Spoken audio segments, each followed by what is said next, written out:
Paris, 1971. Um dos maiores ícones do rock é encontrado morto numa banheira. Nenhuma autópsia, nenhum exame, apenas silêncio. E um atestado vago, insuficiência cardíaca. Ele era a voz que transformava a poesia em tempestade, o símbolo de uma geração que acreditava na liberdade total. Mas nos últimos meses algo o perseguia. Fama, excessos, paranoia e um desejo profundo de desaparecer. Meio século depois, as versões continuam se chocando: overdose, conspiração ou fuga planejada. O corpo foi enterrado às pressas, quase sem testemunhas, e o mistério só cresceu com o tempo. O que realmente aconteceu naquela madrugada em Paris? Quem queria silenciar o poeta do rock? E como o homem que buscava paz acabou se tornando o centro de uma das histórias mais enigmáticas da música. Antes de entender o fim, precisamos voltar ao começo, a fuga de Jim Morrison do próprio mito.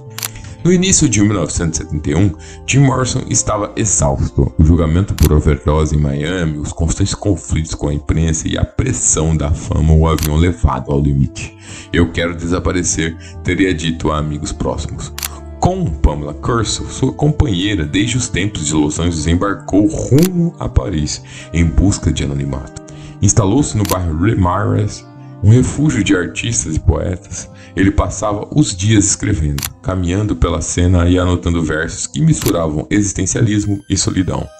Seus planos eram simples: abandonar o palco, publicar um livro de poesias e redescobrir o significado da liberdade. Morrison se via mais um poeta do que uma estrela do rock. E Paris, lar de Baudelaire e Rimbaud, parecia o cenário ideal para esse renascimento.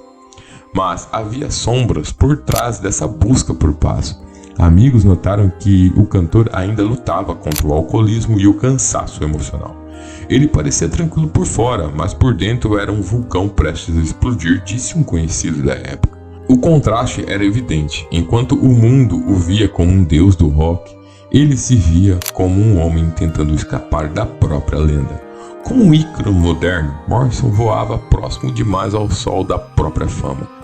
E Paris seria o ponto em que suas asas finalmente desapareceriam. No fim da primavera, Jim parecia abatido, mas esperançoso. Falava em publicar seu livro, The Lords and the New Creatures, revisar os velhos ideais do romantismo e começar de novo. Porém, o recomeço nunca veio. 3 de julho de 1971, segundo o relato de Pamela Curson, o casal voltou para casa por volta de 1 da manhã após uma noite no cinema. Jim reclamava de mal-estar. Pamela preparou um banho quente para ajudá-lo a relaxar. Horas depois, o encontrou imóvel, sem respiração na banheira. A polícia chegou pouco depois, constatando a morte e registrando como insuficiência cardíaca. Não houve autópsia, prática comum na França quando não há suspeita de crime, mas em torno do corpo de Jim Morrison pairava uma névoa de contradições. Testemunhas próximas afirmaram que ele vinha frequentando clubes noturnos e experimentando heroína, mesmo que raramente. Em 2007, o gerente do clube parisense Rock and Roll Circle, Sam Barnett, revelou uma versão explosiva: Morrison teria morrido ali, em um banheiro do clube, após uma overdose. O corpo, segundo ele, foi levado discretamente ao apartamento para evitar escândalos. Encontramos Jim Morrison encostado na parede, com espuma nos lábios. Sabíamos que era heroína, mas ninguém quis chamar a polícia, relatou Bernard. O escritor Patrick Calvel e a cantora Marianne Faithfull confirmaram ter visto Morrison no local naquela noite, visivelmente doente. Faithfull, anos depois, declararia que seu então namorado, o Conde Jim de Bertry, um conhecido traficante da elite parisense, havia fornecido droga fatal. A hipótese de overdose encaixava-se com rumores de bastidores, mas chocava-se com um detalhe importante. Jim temia agulhas e nunca usara drogas injetáveis. Isso alimentou outra teoria, a de que ele teria inalado uma dose excessiva, acreditando tratar-se de cocaína. A ausência de uma autópsia e um rápido enterro em Père-Lachaise, o cemitério onde repousam Oscar Wilde e Chopin, só reforçaram as suspeitas. O funeral foi discreto, sem familiares, sem imprensa. Poucos viram o corpo. Foi enterrado sem perguntas, como se o mundo quisesse esquecer o escândalo antes que ele começasse, escreveu um repórter na época. Desde então, a história oficial nunca convenceu completamente. Teria Pamela encobertado a verdade para proteger sua imagem? Ou teria o próprio Morris forjado a própria morte? Uma ideia de que ele costumava mencionar em tom de brincadeira: a liberdade final é desaparecer, escrever em seu diário. Mais de 50 anos depois, as versões ainda se confrontam como fragmentos de uma canção interrompida. Mesmo morto ou desaparecido, Jim Morrison nunca deixou de fascinar. O mito cresceu, alimentado pelos mistérios e pela juventude interrompida.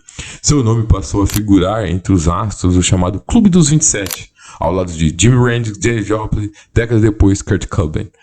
Por muitos fãs, Morrison representa o arquiteto do artista que se destrói em busca de transcendência, um poeta rebelde que transformou a própria vida em performance. Ele era o último romântico do rock, alguém que acreditava na arte com redenção, escreveu um crítico de New Yorker. O túmulo do cantor em Paris Lachaise tornou-se um ponto de peregrinação mundial. Milhares visitam o local todos os anos, deixando flores, versos e garrafas de vinho. Alguns acreditam que ali repousa apenas o corpo, outros que apenas o mito permanece. O fascínio pela dúvida, a parte essencial do legado de Morrison. Assim como suas letras entre o misticismo e o caos, sua morte se tornou um espelho das contradições humanas. Vida e arte, verdade e ficção, luz e sombra, tudo se confunde. 50 anos depois, talvez o mistério não precise de resposta, talvez o silêncio seja a continuação da sua obra, o último verso de um poeta que acreditava que viver era maior dos riscos.